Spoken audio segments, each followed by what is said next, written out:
네, 최진봉 성공회대 교수, 전지현 변호사와 함께 일주일 앞으로 다가온 총선 판세 분석해 보겠습니다. 어서 오세요. 네, 안녕하십니까. 네, 벌써 4.15 총선 일주일 앞으로 다가왔습니다. 지역구 판세를 좀 먼저 살펴보고자 하는데요. 일단 각 당이 현재 어느 정도 지역구에서 당선시킬 수 있나 자체 판단한 수치를 저희가 그래픽으로 준비했는데 더불어민주당의 경우에는 이제 130에서 139개 지역구에서 당선 가능성이 있다고 보고 있고 지금 123에서 128석 지금 가능성을 보고 있다고 합니다. 먼저 최진봉 교수님, 네. 일단 이번 총선 전체 판세부터 한번 전해주시죠. 지금 전체 판세를 보면 네. 기본적으로 여론의 추세를 제가 말씀드리는 그럼요. 겁니다. 예. 어떻게 될지 아무도 모르는 것이고요. 그렇죠. 추세로 보면 이제 더불어민주당이 조금 앞선 추세를 보이고 있는 건 분명히 보인 것 같아요. 네. 여론 추세는. 그리고 이제 수도권하고 호남 지역 그리고 이제 경기 지역 이 지역은 민주당이 좀 우세를 보이는 지역으로 나오고 있고요. 네네. 전통적으로 사실 이제 보수와 진보로 갈라졌던 호남 지역과 TK 지역은 예전처럼 호남 지역은 아무래도 민주당 쪽이 지난번에 이제 국민의당 지금은 이제 여러 당으로 바뀌어서 민생당이 주축이 되고 있습니다만 예. 국민의당이 거기서 바람을 일으켰지 않습니까? 근데 네. 많은 부분 민주당이 거기서 우세를 취하고 있나 차지하고 있는 부분으로 나오고 있고요. PK 지역은 아직 안개 속이에요. 물론 네. 보수 진영이 우세한 건 분명히 보입니다. 그러나 지난번에 8석을 이제 민주당이 얻어왔지 않습니까? 거기서 얼마나 더 확장시킬 수 있느냐의 문제. 예. 그 문제가 이제 논란이 되는데 그래서 PK 지역은 아직까지 안개 속에 있기 때문에 지금 상황에서 어느 정도의 성과가 있을지를 아무도 예측할 수 없을 것 같고요. 전반적으로 보면 아마 민주당이 저렇게 전망한 것은 호남 지역을 고려한 것 같아요. 네. 기존에 지금 현재 가지고 있는 의석수에 호남 지역을 가져온다고 했을 때 네. 플러스하게 되면 최소 130석은 넘을 거라고 지금 예상하고 있고 예. 통합당은 경기 서울 지역도 접전 지역이 많다고 지금 판단하고 있는 것 같고요. 네. 그리고 숨은 샤이 보수층이라고 하는 소위 5% 10% 정도의 지역마다 차이가 있겠습니다만 그 정도의 숨은 보수표가 있기 때문에 지금의 여론조사는 얼마든지 바뀔 수 있다라는 전망을 가지고 저런 전망을 하는 것 같습니다. 우리 전지현 변호사님은 판세 어떻게 좀 보고 계시나요? 네, 지금까지 여론조사를 보면은 뭐 민주당이 다소 우위에 있는 거는 맞는 것 같아요. 그런데 네. 역대 이렇게 총선 결과들을 보면은 일주일 전에 이루어졌던 그 여론조사 결과가 실제 투표장으로 그대로 이어간 적은 거의 없었다고 보거든요. 네. 그래서 유권자들의 대부분이 일주일 동안의 표심을 어디로 결정하는지가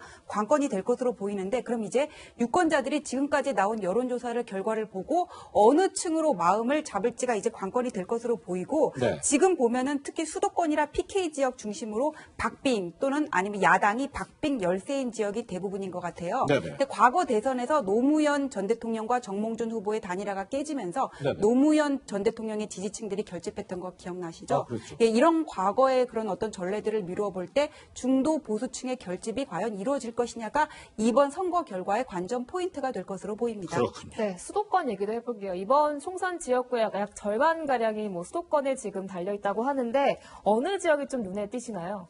예, 저는 아무래도 여판사 출신이죠. 네. 동작을이 눈에 띄는데 아, 여기 그래요? 보면은 미래통합당의 나경원 후보와 그다음에 더불어민주당의 이수진 후보가 경합을 벌이고 있고 여론조사 결과를 보면은 어디는 나경원 후보가 앞서는 걸로 나와 있고 어디는 이수진 후보가 나와 있는 걸로 나와 있어요. 그런데 그 여론조사 방식을 보면은 유선전화 응답률이 좀 차이가 있는 것 같거든요. 네네. 그러니까는 이게 그 여론조사 결과라는 게 낮 시간대에 보통 이제 집에 있는 사람들 그다음에 통화가 가능한 사람들을 대상으로 하다 보니까는 이런 표본 집단에 한정이 있을 수밖에 없고 또 이게 유선 전화율이 많아졌을 때 그다음 무선 전화율이 많아졌을 때에 따라서 이게 좀 들쭉날쭉한 차이는 있는 것 같은데 예. 그 나경원 후보 같은 경우에는 또 이제 동작을 같은 경우에는 그 야당의 중진이고 이수진 후보는 신인이지 않습니까? 네. 그래서 중진 대 신인의 대결 이런 면에서도 좀 눈길을 끄는 것 같습니다. 네. 네.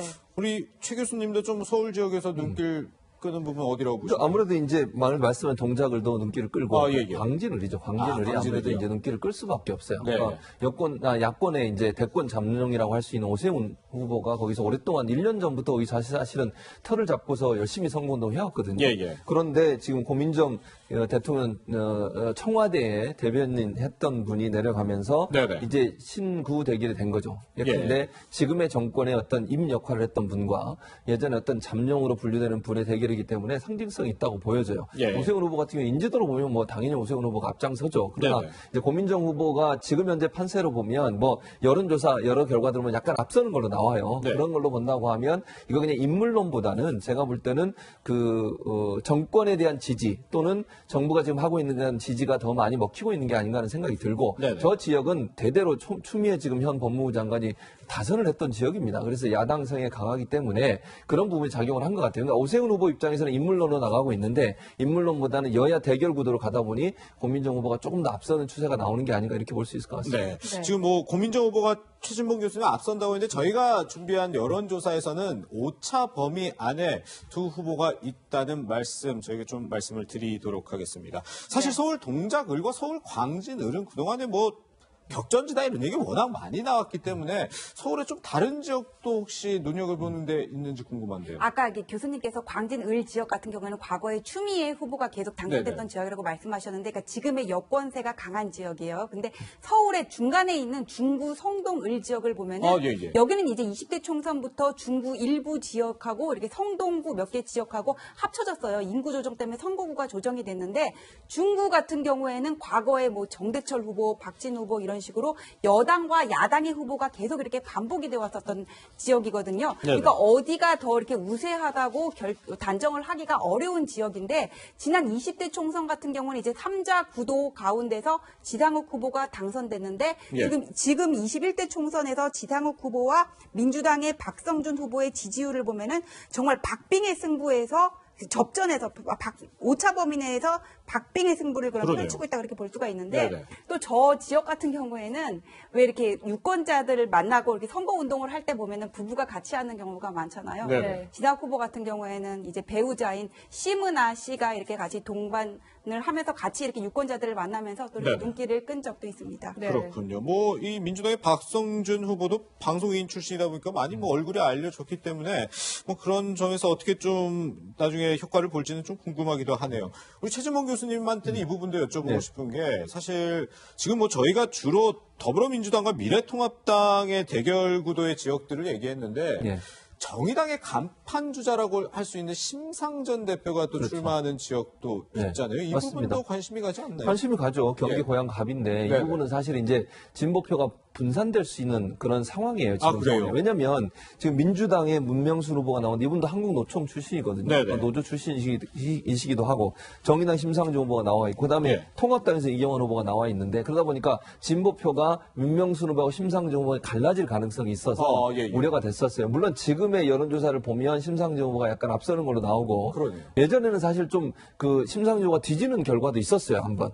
일부 여론조사. 예, 일부 여론조사에서. 그러니까 이게 어느 여론조사가 명확하다고 볼 수 없는 상황이니까 네네. 접전이라고 표현하는 게 맞을 것 같고요. 예. 이제 중요한 건 사실은 그 처음부터 계속 얘기됐던 게 두 분이 과연 뭐랄까요 후보 단일화를 할 수 있을까 하는 네네. 부분에 대한 눈길이 있었는데 결국 후보 단일화는 이제 지금 상황에서 어려운 것 같고요. 다만 중요한 것은 그러면 유권자들이 과연 어느 한쪽으로 진보표를 몰아줄 수 있을 거냐 하는 부분이에요. 그러니까 당을 보고 인물을 보고 찍을 거냐 아니면 진보 진영이 위기감을 느껴서 한쪽으로 되는 사람을 밀어주는 쪽으로 갈 거냐는 유권자의 선택으로 달려있다고 보여지는데 네. 의외로 이경환 후보가 어부지를 얻을 가능성도 뭐 전혀 배제할 수 없는 상황이다. 왜냐하면 진보 진영의 표가 일정 부분 나눠지기 때문에 네네. 그런 상황을 염두에 둔다고 하면 지금 상황에서 어느 누구도 장담할 수 없는 그런 대결이 될 거라고 보여집니다.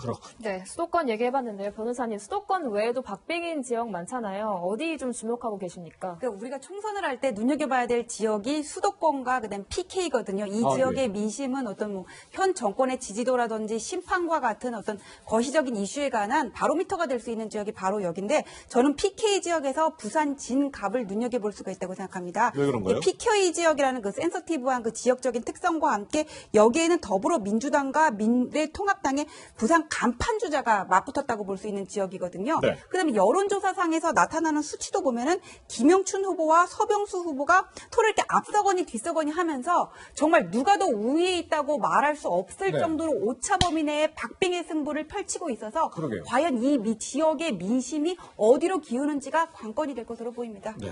사실 민주당 입장에서도 부산 굉장히 지금 중시하고 있다. 아까 최진봉 교수님이 판세 분석하면서 말씀해 주셨는데 PK 지역에서 우리 최 교수님은 또 부산 진갑 외에 네. 또 어디 또 저는 눈여겨볼 수 있는 것이 김영춘은 서병수 의원, 부산 그리고 진갑이고요. 예. 박재호 이현주 의원 이 두 분의 예. 대결도 눈여겨볼 수 있을 것 같아요. 여기도 왜냐면 민주당이 현역으로 있는 지역이에요. 현역으로 있는 지역이에요. 예. 근데 이현주 이제 의원은 잘 아시는 것처럼 민주당에서 의원을 시작해서 여러 번 당을 바꿔서 결국 이제 통합당으로 간 거잖아요. 네. 그리고 뭐 아주 앞장서 뭐 소위 여전사라고 불릴 만큼 민주당에 대한 강한 공격을 했고 네. 문재인 대통령에 대한 공격을 하고 있는 사람입니다. 네, 그러다 네. 보니까 상징성이 있다고 보여져요. 통합당 입장에 또 이현주 의원 공천받는 과정 잘 아시잖아요. 예. 논란도 많았고 여러 가지 뭐 말이 많이 있었지 않습니까? 그래서 네. 결국 이제 공천이 됐기 때문에 저 지역에서 과연 누가 이기느냐. 근데 지금 보면요. 한 여론조사는 똑같은 퍼센트가 나왔어요. 이게 최근 여론조사예요. 그러니까요. 네. 45.5. 뭐 소수점 밑에까지 똑같아졌으니까 예. 이 정도라고 하면 정말 초박빙이다라고 볼 수밖에 없는 것 같고요. 예. 그래서 이제 박지원 의원이 어느 정도까지 선전을 하느냐를 봐야 될 거고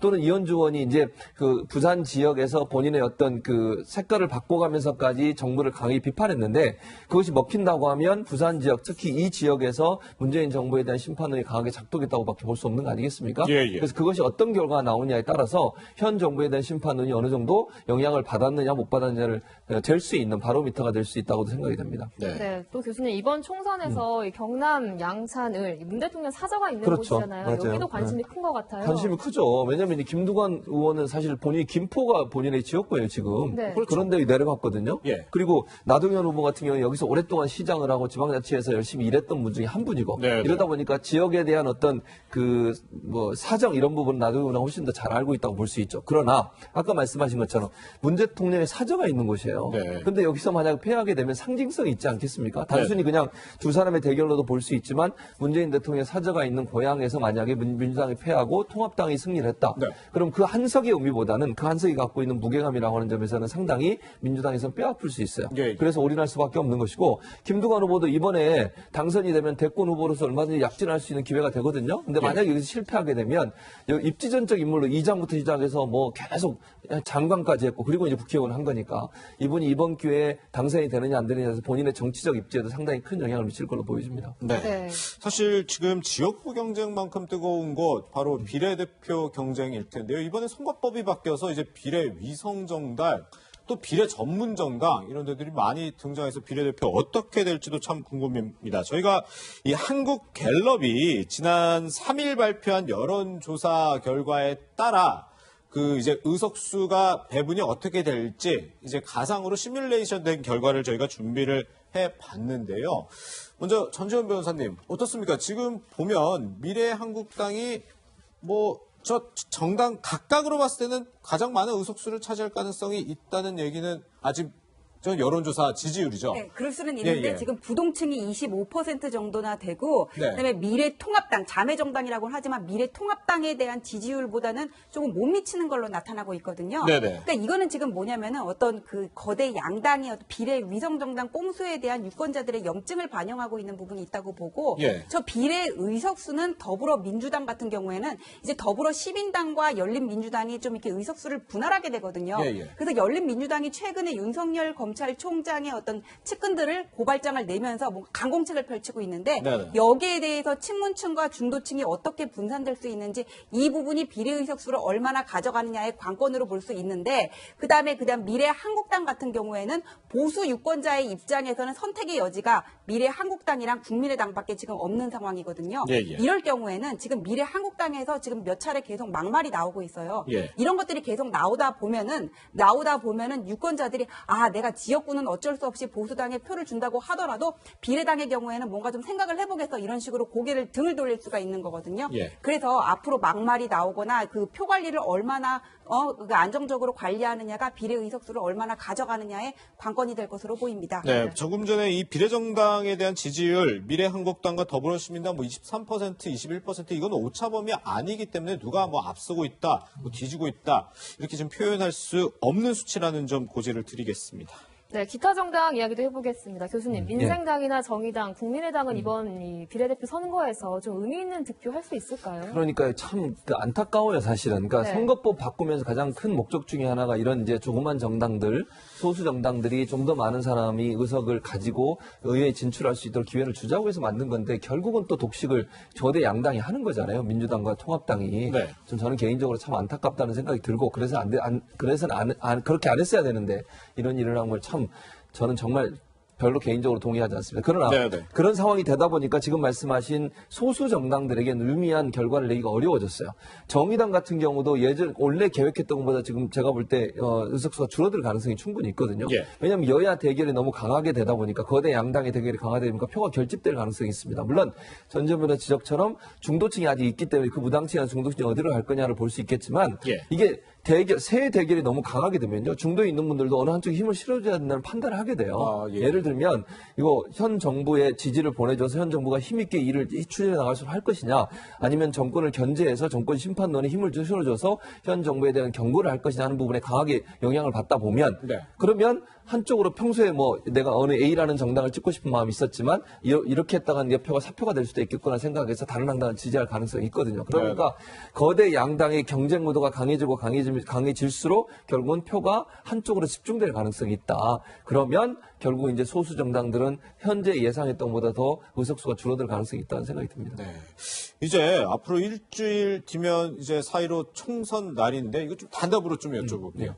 이제 일주일 막판 변수 뭐라고 보시나요? 저는 막말이라고 생각해요. 막말. 기본적으로. 그러니까 예. 실수하면 안 돼요. 실수하는 순간 엄청난 파장이 올 겁니다. 전지현 변호사님. 저는 막말뿐만 아니라 지금 코로나도 상관이 있다고 생각하거든요. 예. 왜냐하면 어제 뉴스에서 뭐 강남의 유흥업소에서 또 확진자가 나왔다는 보도가 있었는데 코로나 수치가 어떻게 증가하느냐에 따라서 이게 또 투표율에 영향을 미칠 수가 있거든요. 예. 기저질환이 있는 고령층 입장에서는 아무래도 좀 조심을 할 수밖에 없기 때문에 네. 코로나 확진자 숫자도 분명히 승패에 어느 정도는 영향을 미칠 거라고 생각합니다. 네. 네. 두 분 다 핵심 변수 막말이라는 점은 공통점이었습니다. 그런데 이제 총선이 다가올수록 여야 모두 이제 발언의 수위가 굉장히 강해지고 있거든요. 저희가 좀 준비를 해봤습니다. 들어보시죠.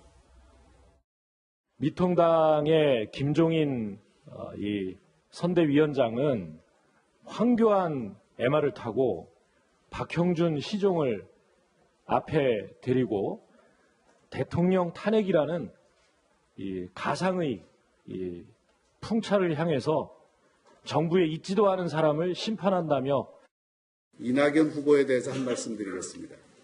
이 후보의 말을 들어보면 참 기름지다는 생각이 듭니다. 손에 잡히지 않고 이리 빠지고 저리 빠지는 기름 바른 공 같습니다.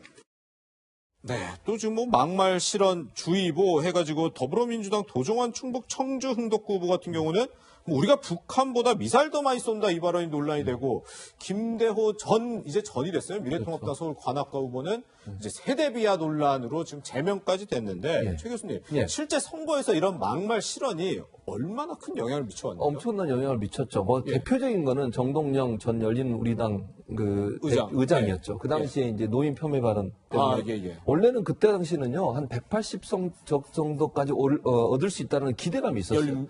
열린우리당이 그랬는데 그 말 한마디 때문에 결국은 과반은 넘었습니다. 아주 겨우 과반을 넘어서 턱걸이를 할 수밖에 없는 상황까지 간 거죠. 그러니까 결국 엄청나게 많은 피해를 봤다고 볼 수밖에 없고요.